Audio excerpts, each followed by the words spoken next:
அனைவருக்கும் வணக்கம். நான் உங்கள் மோசஸ், ஒளிவில் ஜோதிடர், சென்னையிலிருந்து.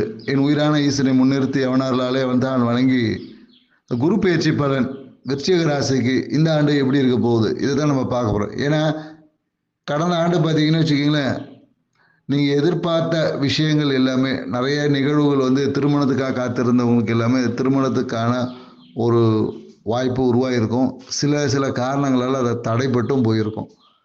ஸோ மேலும் என்னென்னு வச்சுக்கிங்களேன், மனம் பார்த்தீங்கன்னா இந்த குழந்தைகள் சார்ந்த விஷயத்தில், ஆன்மீகம் சார்ந்த விஷயத்தில் ஒரு முன்னேற்றமாக இருந்திருக்கும்.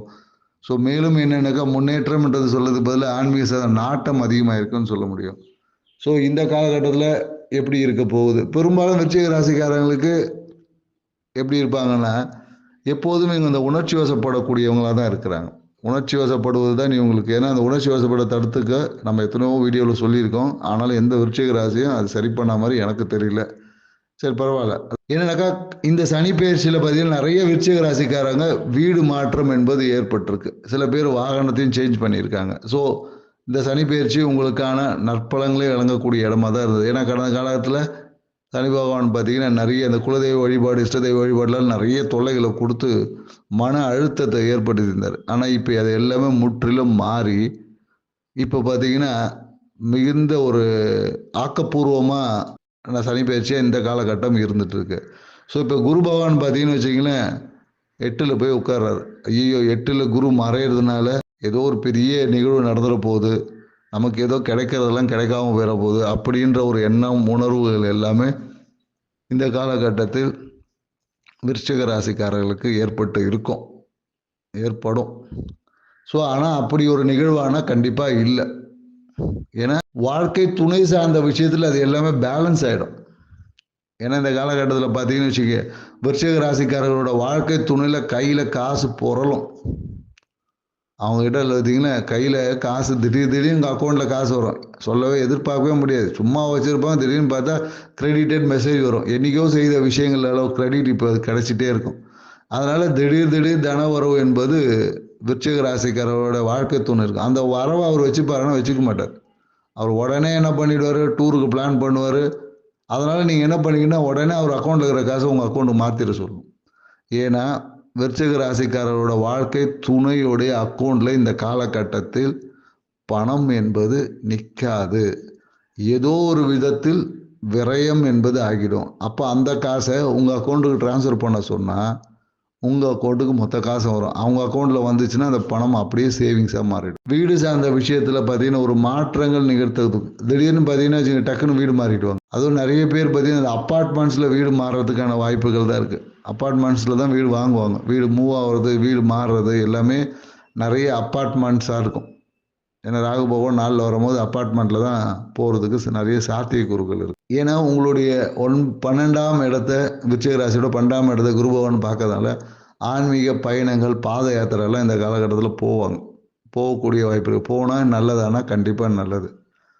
ஏன்னா நீங்கள் இந்த காலகட்டத்தில் என்ன சொல்கிறேன்னா, நெய் தீப வழிபாடு தான் சொல்கிறோம். உங்களுக்கு நெய் தீபத்தை ஏற்றி வழிபாடு செய்வதன் மூலிமா உங்களுடைய விரயங்கள் குறையும். எப்போதும் என்னக்கா இந்த காலகட்டத்தில் என்னென்னாக்கா, இந்த விருச்சிக ராசிக்கார பணம் சார்ந்த விஷயத்தினால மன உளைச்சல், தூக்கமின்மை, அலைச்சல் வந்து ஏற்படும்.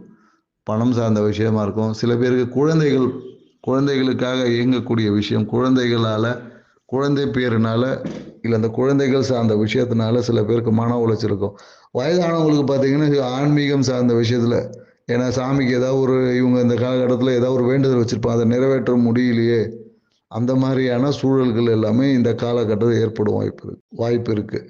ஸோ அதனால் உங்களுடைய மனதை வந்து கொஞ்சம் இலகுவாக வைத்துக் கொள்ளுங்கள். மனம் இலகுவாக வச்சுக்கணுன்னா நீங்கள் என்ன பண்ணணும்னா, குறிப்பாக நல்ல செரிமானம் ஆகக்கூடிய உணவுகளை சாப்பிடணும். என்னடா இவங்க வந்து செரிமான உணவுகளை சாப்பிட சொல்கிறாங்க அப்படின்னு யோசிக்கக்கூடாது. ஏன்னா நல்ல செரிமானம் யாருக்கு நடக்கிறதோ அவங்க மனம் என்பது சிறப்பாக இருக்கும்.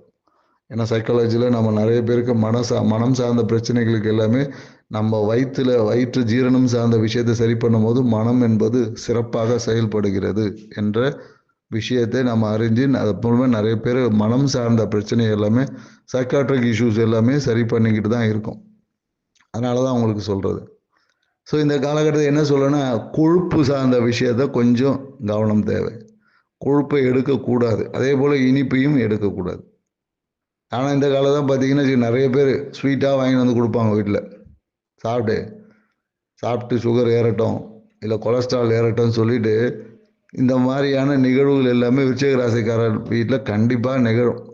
நீங்கள் வாங்கலனா கூட யாரோ பக்கத்து வீட்டுக்காரங்களாக இருந்தாலும் சரி, இல்லை உங்கள் உறவினரோட வருகை எல்லாமே இருக்கும். வரும்போதே பார்த்தீங்கன்னா ஃபுல்லாக லட்டு தான் வாங்கிட்டு வருவாங்க. வேணாலும் நோட் பண்ணி பாருங்கள். லட்டு, மைசூர் பாக்கு, ஆயில் ஐட்டம், நெய் ஐட்டம். நான் போயிட்டு இந்த பிராண்டட் கடையிலேருந்து வாங்கிட்டு வருவாங்க. குறிப்பாக அது என்னென்னாக்கா அது சொல்லும் போதே உங்களுக்கு சொல்லுவாங்க, இதில் நெய் நல்லாயிருக்கும் அப்படின்ற ஒரு வார்த்தையை கண்டிப்பாக சொல்லுவாங்க. நீங்கள் வேணால் கேட்டு பாருங்கள். உங்களுக்கு இதெல்லாம் அனுபவிக்கும் போது தெரியும். ஏன்னா நம்ம சும்மா கிரகத்தை அங்கே இருக்குது இங்கே இருக்குதுன்னு சொல்கிறதுக்கெல்லாம் ப்ராக்டிகாலிட்டியில் என்ன நடக்கும், இந்த நிகழ்வை எப்படி நீங்கள் ஓவர் கம் பண்ண போகிறீங்க, பண்ணணும் அப்படின்றத நம்ம சொல்கிறோம். ஸோ விருச்சிக ராசிக்காரர்கள் உறவினர் யாராவது வருகை வந்துச்சுன்னா கண்டிப்பாக நெய் ஸ்வீட்ஸ் தான் வாங்கின்னு வருவாங்க. அதே போல் இனிப்பு சார்ந்த விஷயத்தை இந்த கொஞ்சம் குறைத்து சாப்பிடக்கூடாதுன்னு நம்ம சொல்லலை, அளவாக சாப்பிட்டுக்கிட்டா. ஏன்னா அமிர்தமும் அளவாக சாப்பிட்டா தான், அளவுக்கு மீறினா அமிர்தம் நஞ்சு. ஸோ அப்போ அளவோடு சாப்பிடக்கூடிய விஷயங்கள் உங்கள் வாழ்க்கையை மேன்மைப்படுத்தும். ஏன்னா இந்த காலகட்டத்தில் வண்டி வாங்கக்கூடியவங்க, இல்லை வாகனம் வாங்கக்கூடியவங்க, இல்லை வீடு வாங்கக்கூடியவங்க எல்லாமே ஒரு பட்ஜெட் ஹவுஸை பிளான் பண்ணுவாங்க. பணத்தை கொடுத்து அப்படியே வீடு வாங்குறவங்க பார்த்தீங்கன்னா ஃபுல் கேஷில் கொடுத்து தான் வாங்கணும் அப்படின்லாம் சொல்லுவாங்க நிறைய பேர். முழு பணத்தை கொடுத்து வீடு வாங்கணும், கடன்லாம் வாங்க மாட்டோம், கேஷ் அண்ட் கேரி அப்படின்ற மாதிரி தான் முழு பணத்தை கொடுத்து தான் இன்றைக்கி இந்த காலத்தில் வீடு என்பது வாங்குவாங்க. சில பேருக்கு மட்டும் சிறிய கடன் மூலயமாக வீடு வாங்கக்கூடிய வாய்ப்புகள். இஷ்ட தெய்வத்திற்காக ஒரு பாத யாத்திரை போக வாய்ப்புகள் இருக்குது. ஏன்னா இஷ்ட தெய்வ பயணம், இஷ்ட தெய்வத்துக்காக ஒரு நேர்த்திக்கடன், இஷ்ட தெய்வத்துக்காக ஒரு விரயங்களை இந்த காலகட்டத்தில் விருச்சிக ராசிக்காரர்கள் கண்டிப்பாக செய்வார்கள். ஆனால் குலதெய்வத்துக்கு போகிறதுக்கான சாத்தியக்கூறுகள் குறைவாக தான் இருக்கும். குலதெய்வத்தை போகும்போது ஒரு பிரச்சனைகளை சந்தித்து தான் போவாங்க. ஸோ அப்போ அந்த பிரச்சனையை சந்திச்சுட்டு பிரச்சனையை போகணுன்னா விநாயகர் ஒரு தேங்காய் உடைக்காமல் போனீங்கன்னா போயிட்டு வரும்போதே ஒரு பிரச்சனையோடு தான் நீங்கள் வருவீர்கள். ஸோ குலதெய்வ கோயிலுக்கு போகும்போது மிகுந்த எச்சரிக்கை தேவை. விநாயகருக்கு ஒரு தேங்காய் உடைச்சிட்டு போங்க, உங்கள் பயணம் மகிழ்ச்சிகரமாக இருக்கும். நீங்கள் எதிர்பார்த்த நிகழ்வுகள் எல்லாமே நடக்கும். ஆனால் இந்த காலத்தில் இஷ்ட தெய்வ வழிபாடு உங்களுக்கு ஏற்றத்தை தரும்னு சொல்ல முடியும். அதே போல் என்னன்னாக்கா, வீட்டில் சும்மா இருக்கும் போது நீங்கள் விருச்சிக ராசிக்காரங்க தேங்காய் உடைப்பது உங்கள் வாழ்வில் அடுத்தடுத்த நிலைகள். சமையலுக்கு தேங்காய் உடைப்பீங்களே, அதை விருச்சிக ராசிக்காரங்க தான் அவங்க கையில் தேங்காய் உடைச்சாவே உங்கள் வாழ்வில் ஏற்படக்கூடிய கடன் என்பது குறையும் சொல்லலாம். கடன், இந்த ஆன்சைட்டி பிரச்சனை இருக்கிறவங்களாம் தேங்காய் உடைச்சாவே போதும். சமையலுக்கு தேங்காய் உடைக்கிற விஷயத்தை செய்தாவே உங்கள் வாழ்வில் எதிர்பார்க்கக்கூடிய இந்த ஆன்சைட்டி பிரச்சனைகள் குறையும். தொழிலுக்கு பார்த்தீங்கன்னா திடீர் பொருளாதார உதவிகள் எல்லாமே திடீர் அன்எக்ஸ்பெக்டடாக இருக்கும். திடீர்னு ஒரு கிளைண்ட் இருப்பாங்க, ஏதோ ஒரு நான் டக்குன்னு உதவி பண்ணுறேன். எதிர்பார்ப்புகள் எதுவுமே கிடைக்காது, எதிர்பார்ப்புகள் எதுவுமே நிறைவேறாது. ஆனால் எதிர்பார்க்காத பல நன்மைகள் நடக்கக்கூடியதுதான் விருச்சிக ராசிக்காரர்கள் பலனாகவே இருக்குது. அதனால் எதிர்பார்ப்புகளை இந்த காலகட்டத்தில் குறைத்து கொள்ளுங்கள். உங்களுக்கு தேவையான நன்மைகள் அதிகமாக நடக்கும். எதிர்பார்ப்புகளை அதிகமாக வைத்து கொண்டிருந்தால் ஒரு நன்மையும் நடக்காது என்பதை விருச்சிக ராசிக்காரர்கள் தெளிவாக புரிஞ்சுக்குங்க. ஸோ அப்போ உங்களுக்கு பரிகாரமே என்னன்னாக்கா, எதிர்பார்ப்பு இல்லாமல் இருக்கிறது தான் பரிகாரம். மேலும் என்னன்னாக்கா, இந்த காலகட்டத்தில் திருமணம் சார்ந்த நிகழ்வு குறிப்பாக தள்ளி போவதற்கு தான் வாய்ப்பு அதிகமாக இருக்குது. திருமணம் சார்ந்த நிகழ்வு இந்த காலத்தில் நடக்குமானா உங்கள் சுய ஜாதகத்தை தான் பார்க்கணும். ஏன்னா பொருளாதாரம் சார்ந்த விஷயத்துக்காகவே திருமண தடைகள் என்பது ஏற்படும். ஏன்னா வரதட்சணை அதிகமாக கேட்கறது, இல்லைன்னா தங்கம் எனக்கு இத்தனை சவரம் கம்மியாக போட்டிருக்காங்க, இல்லை பணம் கேஷ் கொடுங்க, இந்த மாதிரியான நிகழ்வுகளுக்காக திருமண தடைகள் என்பது வரலாம். அதனால தான் எதிர்பார்ப்புகளை குறைத்துக் கொள்வது நன்மை அப்படின்னு சொல்லியாச்சு. மேலும் குழந்தை பேருக்காக ஒரு சிகிச்சை மேற்கொள்வதற்கான வாய்ப்புகள் இருக்குது. குழந்தை பேருக்காக இருக்கிறவங்க கண்டிப்பாக மருத்துவத்தின் மூலமாக தான் குழந்தை பேர் என்பது இருக்குது. அதுவும் நல்ல ஒரு டாக்டரை நீங்கள் சந்தித்து ட்ரீட்மெண்ட் எடுத்துக்குங்க. இரண்டாம் திருமணத்துக்காக காத்திருக்கக்கூடிய விருச்சிக ராசிக்காரர்களுக்கு கொஞ்சம் காலம் தாழ்த்தி திருமண நிகழ்வு என்பது இருக்கும். இல்லை என்றால் ஒரு வயது வித்தியாசம் அதிகமாக இருக்கும். வயது வித்தியாசம் அதிகமாக உள்ள நபருடன் தான் இரண்டாம் திருமணம் என்பது அமையும். ஸோ அதனால் ஏஜ் ஃபேக்டரை நீங்கள் பார்க்காம இருந்தீங்கன்னா இரண்டாம் திருமணம் என்பது இந்த காலகட்டத்தில் விருச்சிக ராசிக்காரர்களுக்கு அமையும்னு சொல்லலாம்.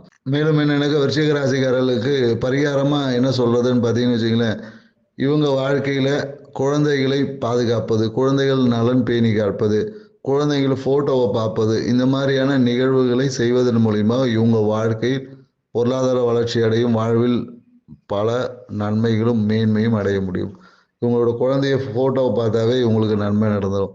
அப்படி இல்லையா, உங்களுக்கு குருவா யாரா இருக்காரோ உங்களுடைய குருவை பார்த்தாலும் இருக்கும். அதே போல நீங்க என்ன பண்ணலான்னா, அரச மரத்தை இல்லை யானை ஃபோட்டோ இல்லைன்னா குதிரை ஃபோட்டோ, இந்த மாதிரியான நிகழ்வுகளை நீங்கள் உங்கள் வெறும் கண்களால் காண்பதன் மூலியமாகவே உங்கள் வாழ்வில் ஏற்றம் நன்மைகள் உண்டு. ஸோ இந்த பரிகாரத்தை, எளிய பரிகாரம் தான், இதை நீங்கள் செஞ்சுட்டு வந்தீங்கன்னாவே உங்களோட பொருளாதார வளம் என்பது இந்த காலகட்டத்தில் அதிகரிக்கிறதுக்கு வாய்ப்புகள் இருக்குது. நாங்கள் சொன்ன இந்த தகவல் உங்களுக்கு ஏற்புடையதாக இருக்கும்னு நினைக்கிறோம். எங்கள் சேனலுக்கு சப்ஸ்கிரைப் பண்ணுங்கள், எஸ் சொல்லுங்கள், தம்ஸ் அப் பண்ணுங்கள். உங்கள் உறவினர் நண்பர்கள் யாராவது விருச்சிக ராசி இருந்தால் அவங்களுக்கு இந்த தகவலை ஃபார்வர்ட் பண்ணுங்கள். இது போன்ற வாழ்வியல் சார்ந்த எளிய பரிகாரங்களுடன் ஒவ்வொரு கிரக பயிற்சியும் மேன்மைப்படுத்துறதுக்காக நாங்கள் தயாராக இருக்கோம். நீங்கள் எங்களோட பயணிக்க, எப்போதும் பயணிக்க சப்ஸ்கிரைப் பண்ணி நோட்டிஃபிகேஷனை ப்ரெஸ் பண்ணுங்கள். நன்றி, வணக்கம்.